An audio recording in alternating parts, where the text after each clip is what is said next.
প্রিয় শিক্ষার্থীবৃন্দ আসসালামু আলাইকুম।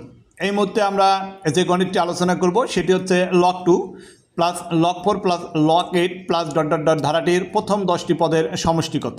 এখানে খেয়াল করেন, প্রথম 10টি পদের সমষ্টি জানতে চাওয়া হয়েছে log2 log4 log8 plus dot dot dot.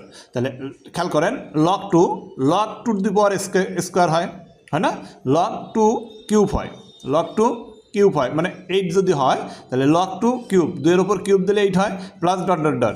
এখন দেখেন log2 যদি আমরা কমন নেই তাহলে কি থাকে, এই যে 2 এর উপর 1 আছে, এই যে 2 এর উপর 2 আছে, 2 এর উপর 3 আছে, তার মানে log2 কমন নিলাম 1 2 3 ডট ডট ডট প্লাস 10।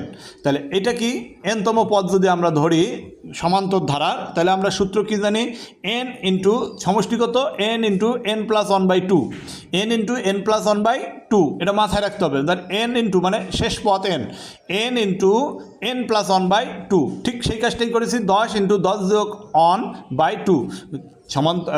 সমান্তর ধারা যখন 1 2 3 4 এরকম করে আসবে তখন সূত্র কি, n ইন্টু n প্লাস 1/2, ঠিক তাই করেছি। n এই যে 10 আর একে, ঠিক আছে, এখানে একটু টাইপিং মিস্টেক আছে, এটি 11 হবে কিন্তু, হ্যাঁ এখানে টাইপিং মিস্টেক আছে, 10 গুণন 11, তাহলে এখানে 11 আর 10 গুণ করলে কত হয়, 110 হয়, 110/2, তাহলে 55, তাহলে log2 টু দি পাওয়ার 55 মানে হচ্ছে এই পাশে 55 আসলো, 55টা আমরা এই পাশে নিয়ে log2 মানটা নির্ণয় হয়ে গেল। এই হচ্ছে গুণোত্তর ধারা, সমান্তর ধারা। সমান্তর মনে রাখতে হবে যেটি, সেটি হলো যে 1 2 3, প্রথমত হচ্ছে এই যে কিউব বানানোটা শিখতে হবে। আমরা এই যে প্রথমে যে এখানে 2 স্কোয়ার 2 কিউব করলাম, এরপরে কি 1 plus 2 plus 3 plus dot dot dot 10।